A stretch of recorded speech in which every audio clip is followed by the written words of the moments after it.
Yoga is a way, a path, techniques for achieving what? Very simple.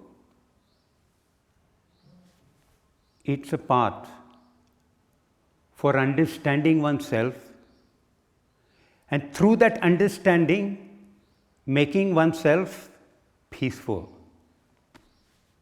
Basically.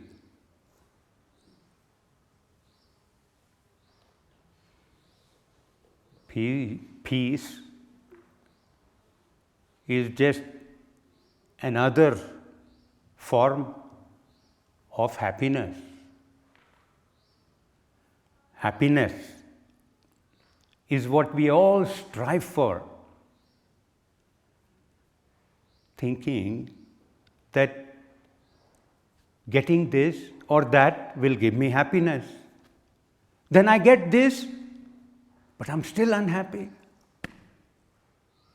Because already I want that too. And so life goes on, wanting this, getting it, but not for some time. It seems like I'm happy. But it's not happiness, complete happiness. It's short-lived. I get a new car, wow, I look at it, oh, how nice, I'm very happy.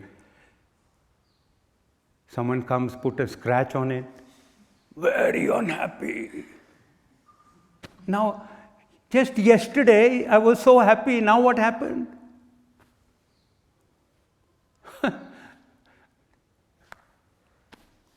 You already experienced that? Happy, then unhappy, then happy, then unhappy. We are not talking about that happiness from acquirement of things or even acquirement of some posture, fantastic posture. I'm working on it.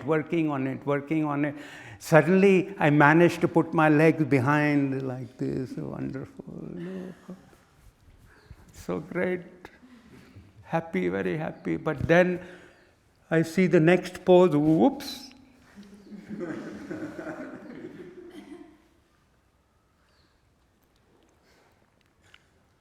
And then there I am trying to acquire that.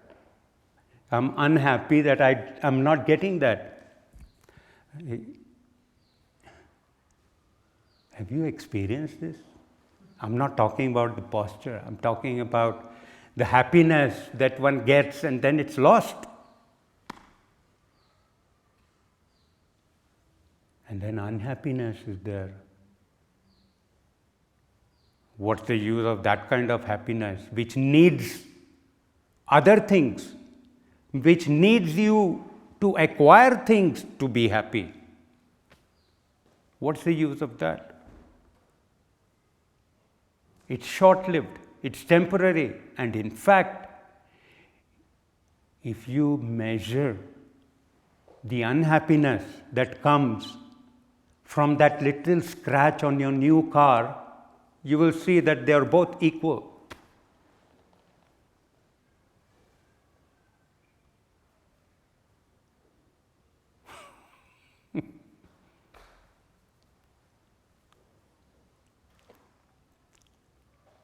So we are talking about happiness that comes from being peaceful.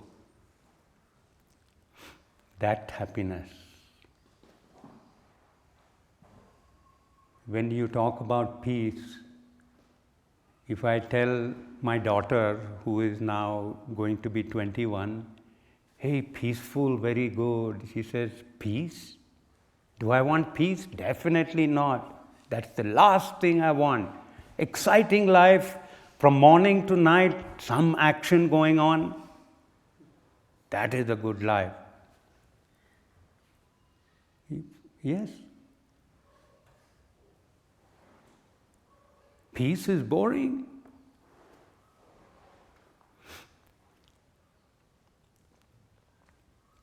We do, all of us, go through a stage where action, action, action, things happening, things, sensations, tastes, smells, things to do, people to talk to, all the possession. Yes, we go through that. But then a wise person sees, doesn't really make me happy. We all have gone through that, but that is teenage. Now, then we start to grow up because we see that this is not actually bringing me happiness. It's like the people who think that the acquirement of things will make them happy.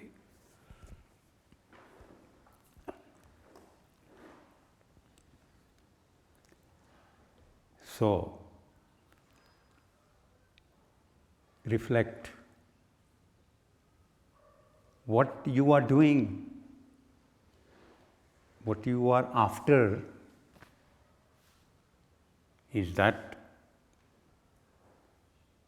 a goal to have? And work towards it. Reflect a little bit.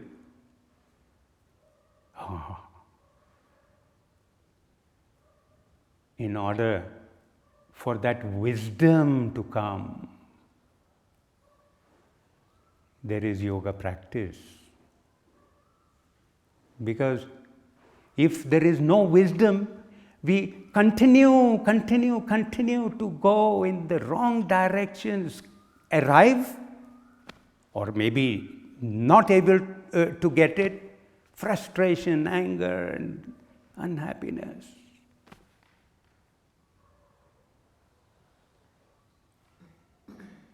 So, there was one person, Patanjali, who wrote down the whole philosophy of yoga in 196 sentences. In the old times, people had no need to make notes. Everything was noted in there. All of the scriptures were learnt off by heart by some people, so that it was easy to retain. Therefore, he made this masterpiece of just 196 sentences, everything in it.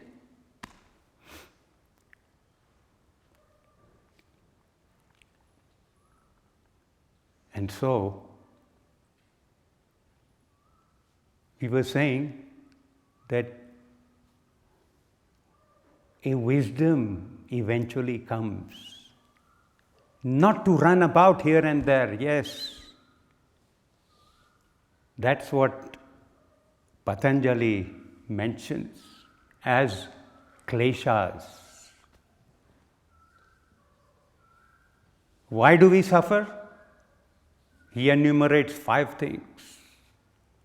Avidya, asmita, raga, dvesha, abhinivesha. Avidya is that lack of understanding, that lack of wisdom about what the goal should be and what the direction should be. Avidya, vidya, knowledge, avidya, lack of knowledge, therefore interpreted as ignorance. Ignorance about what is the goal.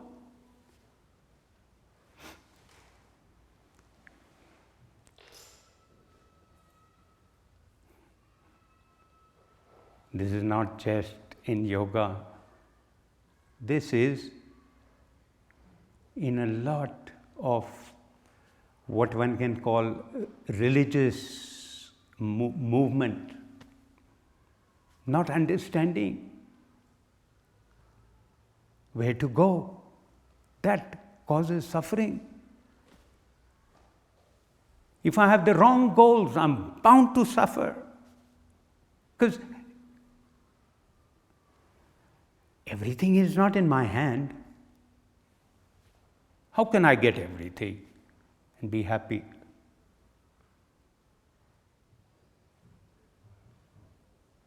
And all the things I want,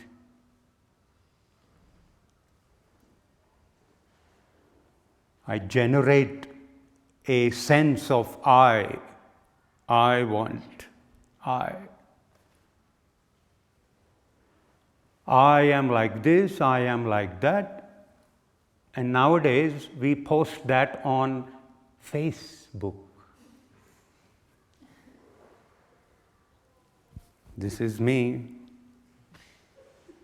Look, I have been here, look, I have been there.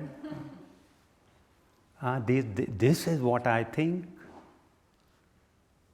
So important.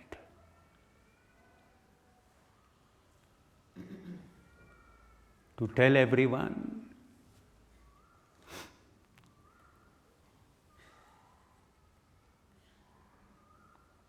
That is called asmita, avidya asmita. My projection of myself to everyone and to myself too. Picture. Wonderful. When Facebook came along, I thought, what a wonderful place for people to put up all their projections. You know that once you put up a projection, you want to live by it too. Oh my God, what a sweat. And then, when you can't live up to it, what do? You judge yourself and, oh yes, I made it, wow, I'm so great. Oh, I didn't make it, oh.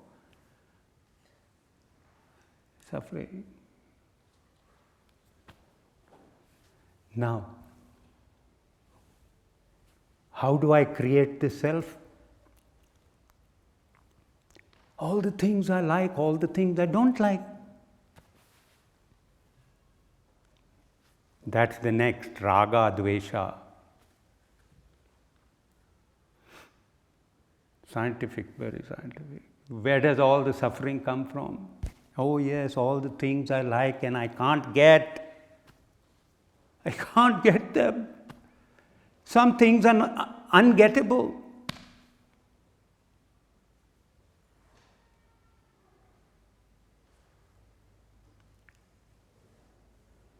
And therefore, because I can't get things, I develop a fear complex about getting them.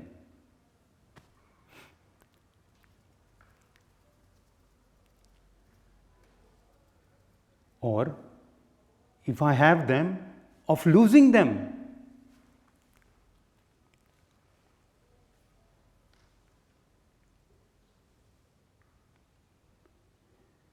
And that's the fifth reason for our suffering, fear.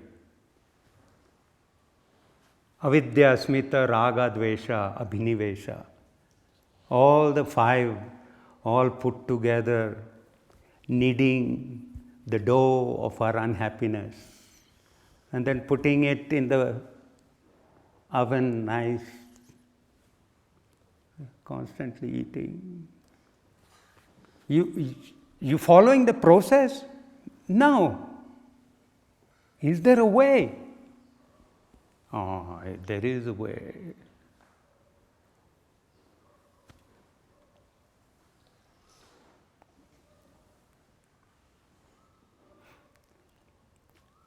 Yoga, the word yoga, just look into it a little bit. Everyone probably knows it already, but let me remind you a little more deeply what it means. It comes from the root word yuj, which means to unite. Unite.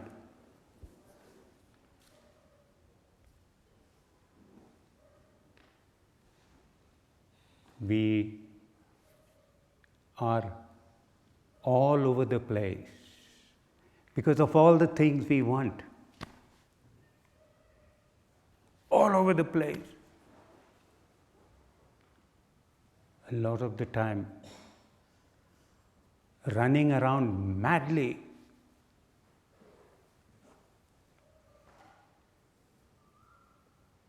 And so,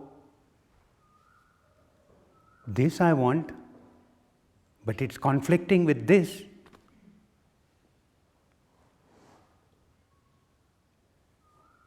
So I live in those conflicts, and those conflicts are my misery.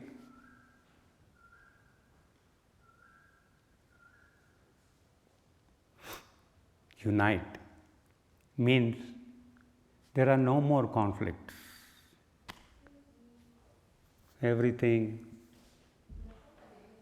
is wholesome, whole.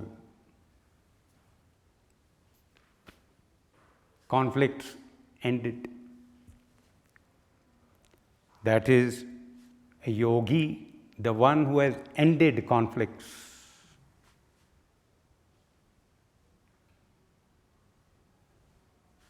Simple word. Now, what a big thing to do to be completely united. And for that, Patanjali recommends Ashtanga Yoga. Ashta, 8, Anga, parts, 8-part yoga. Not this normal, what now, Ashtanga Yoga, please. Patanjali's yoga is Ashtanga Yoga. Yama Niyama, Asan Pranayam, Pratyahar, Dharana Dhyan Samadhi. That is Ashtanga Yoga.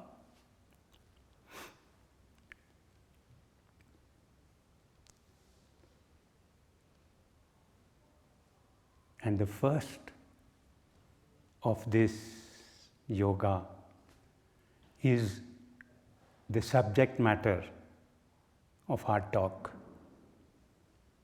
which is the foundation of yoga.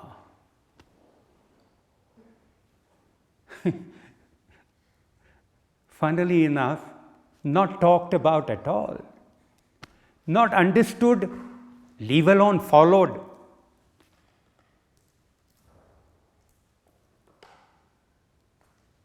So it was important. It's the foundation, it's the roots. From there, the tree of consciousness grows. So let's have a look at it. Yam means to do. All these things are to be done.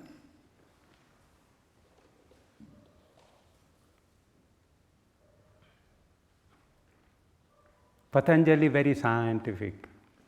He put 5 everywhere. Easy to remember. 1, 2, 3, 4, 5. Wonderful.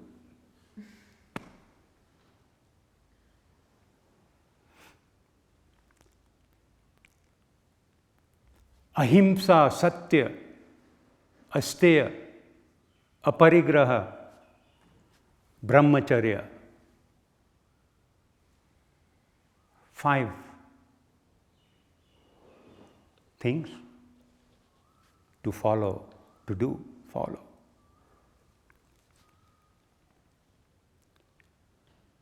Ahimsa, non-himsa, violence, non-violence.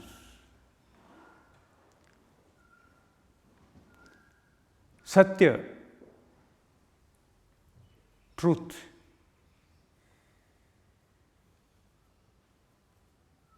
Asteya, stealing, non-stealing.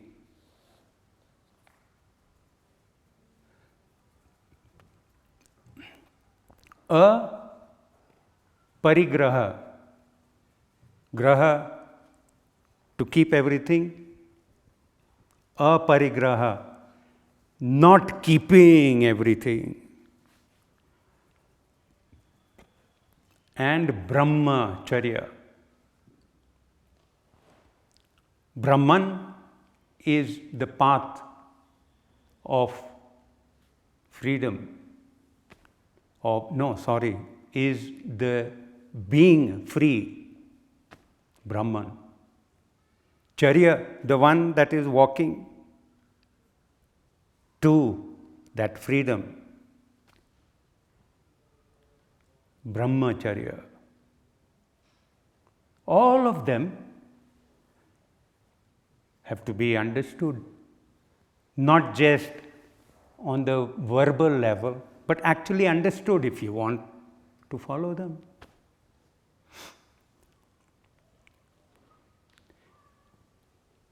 And unless you don't see their importance, first you have to see their importance, then perhaps all your wishes and all your desires will allow you to follow them. Perhaps. But they don't. You think, oh, just this, yeah. I know this isn't right, but I just... And then comes another occasion, and again, and again, and again. We know.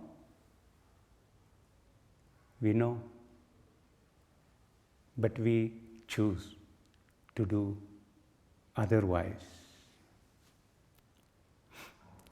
So it's not just about knowing intellectually. It's about truly understanding it, understanding its implications. This whole week in the class I've been talking about cause and effect. Cause and effect. Implications of what happens when I do otherwise.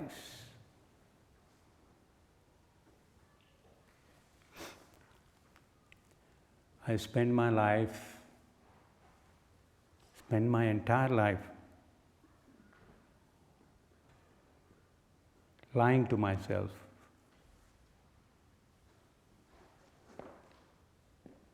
If I continue that, lying to myself, first I lie to myself, right?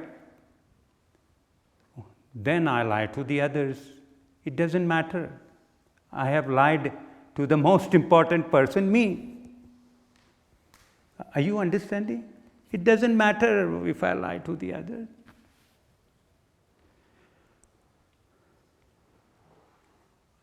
We have to understand the implications if we are to follow something. I have to know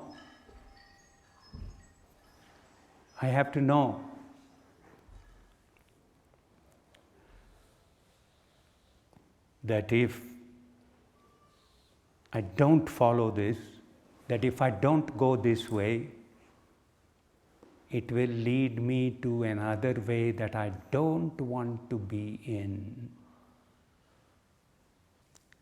So, let's go one by one through these do's or these things which one should diligently follow and see their importance. Why? Is there a need to? Ahimsa.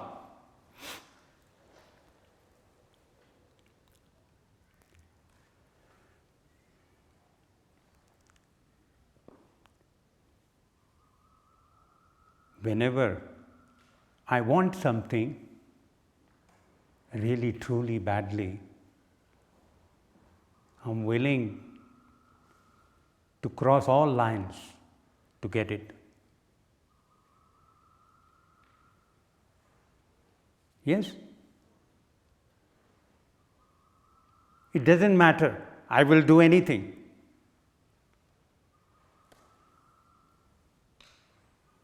Including hurting people, including taking things away from them,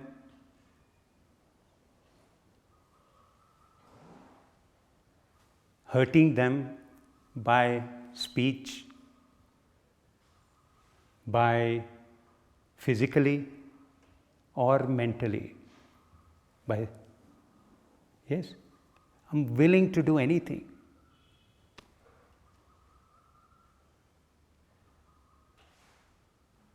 Now, rarely does one stop to think, why? Because I want it. Rarely do I stop to think, hey, how about this person? Would they suffer? I want it. Therefore, I become hard, meaning I lose sensitivity. I'm willing to cross those lines because my wish and my desire is, for me, I say, this is very good, I must have it.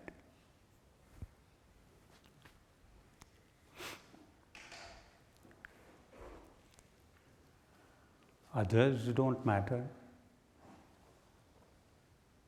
What I want matters.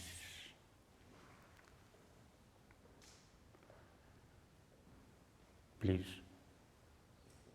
look carefully and you will see this is the process that you go through. You're insensitive. You don't consider. Now, what did some wise people say? Do unto others as you would like others to do unto you. Have you heard that? It's Old English. All that doesn't come in the picture now. I want this, and that's that. I'm prepared to walk over people, to abuse them, and do whatever.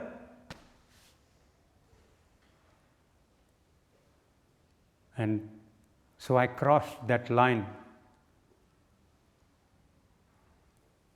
of non-violence. I became violent.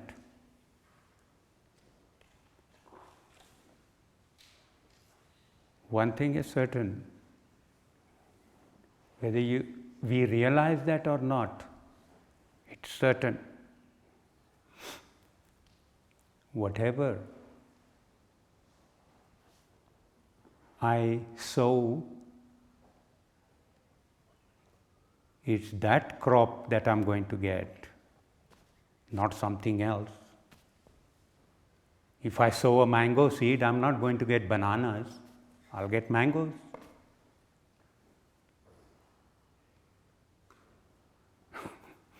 But then people aren't farmers, so they maybe don't know this. You understand? I sow violence, what will I get back in return? Violence. Once, twice, 3 times, 4 times. Keep abusing it, keep abusing it. That is what makes me insensitive. And then behaving like that seems normal. I have crossed the line many times. It becomes a habit. That is the habit of being insensitive.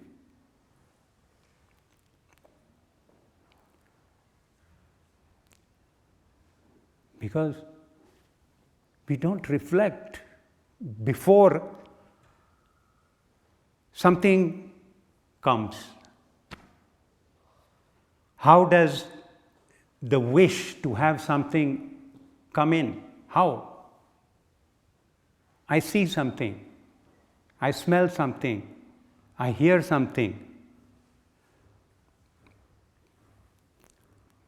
Oh, that's nice. And I tell myself, that's nice. Oh, I want it. I want it. I put a stamp. Then I build it up. Yes, it's very important because this.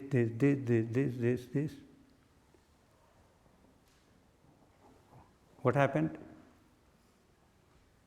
I made an image. Yes, this thing, this, very important for me. You following?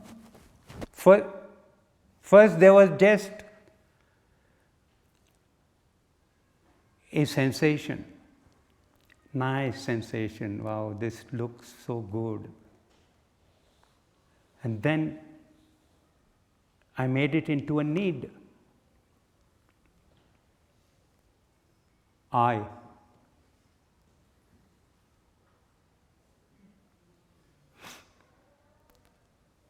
If I'm able to see this happening and stop it right there, how? Through being sensitive. Finished. It came and it went. It came and it went.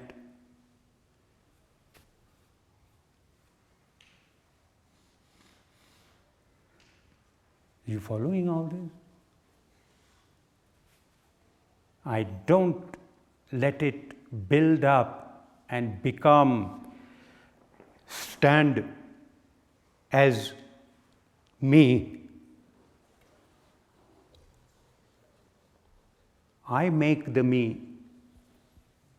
I build up all my wishes, all my desires. I say, oh yes, this is a must.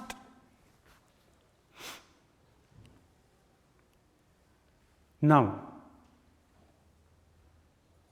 let's take an example.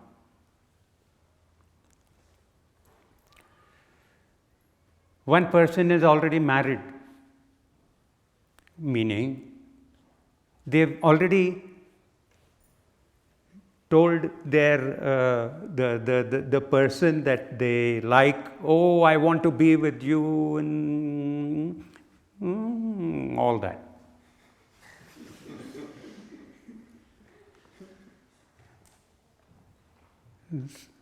Someone walks by, oh, very nice, oh, look how they walk,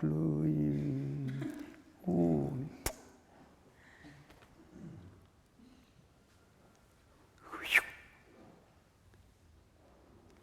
So I pursue that. Oh, this person is like this person, oh, they are so nice, so beautiful. Oh.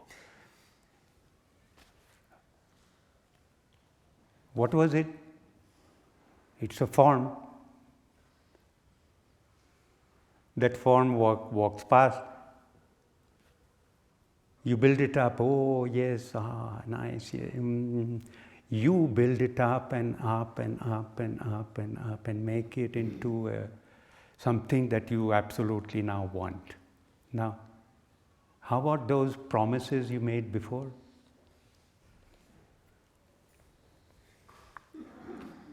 This is important. Are you following? Oh, misery. This, no, this, yes, this, no, this, yes.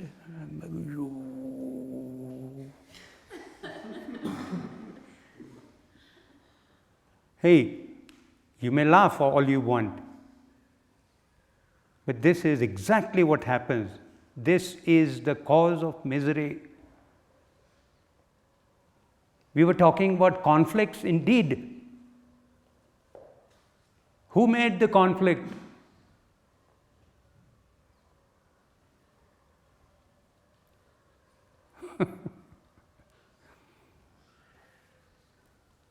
I did. Because I'm insensitive, I don't catch it. I don't catch it at the right time. Take it. Oh, yes, this, very nice. Oh, oh yes, very important now. Nice, important. Now I want it. You, it becomes very important. Please reflect. Knowing it's arising just through seeing, hearing, smelling, our 5 organs, forms, things.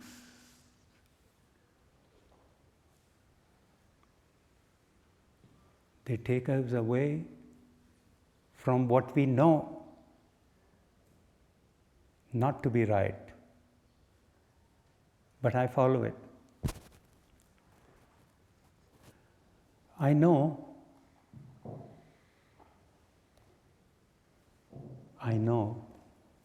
that having this or having that or having this and that and that and that and that and that,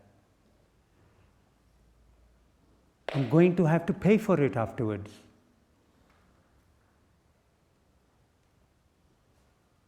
But I buy everything on credit. I keep buying on credit. And I keep tightening the noose around my neck further and further and further and further. Till I can hardly breathe. I know that, but I do it. Yeah, very attractive.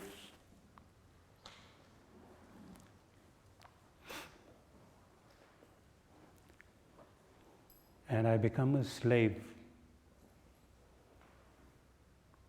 What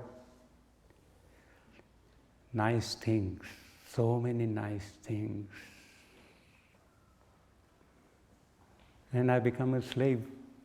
But I dug my own grave. At the time that I want this thing badly, at that time, all my intelligence is gone.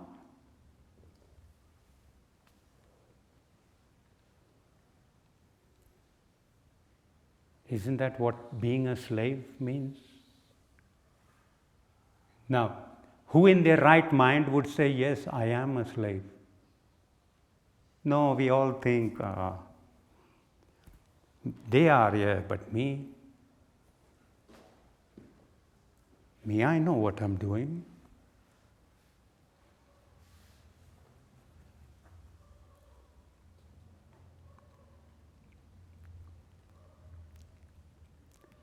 So we lack sensitivity. The power, our power of discrimination.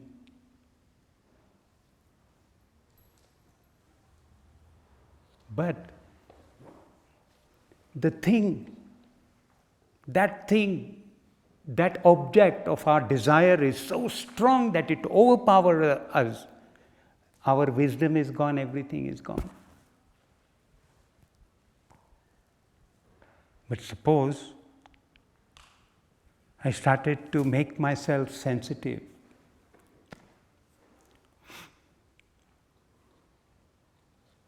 Those who've attended my classes, you've heard that word before, haven't you? You start to become sensitive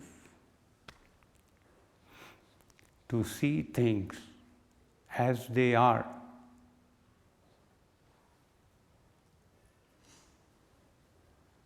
I'm sensitive because I perceive. Then the faculty to see things as they are.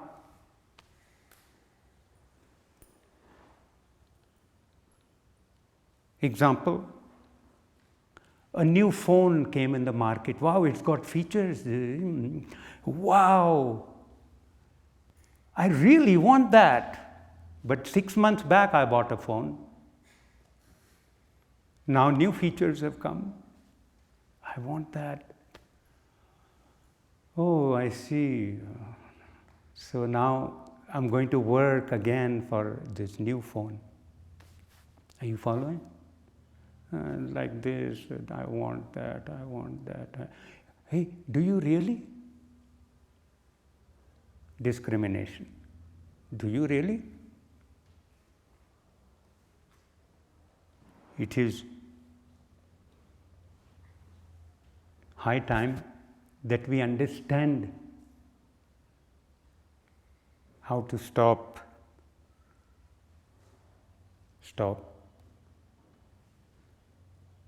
and watch.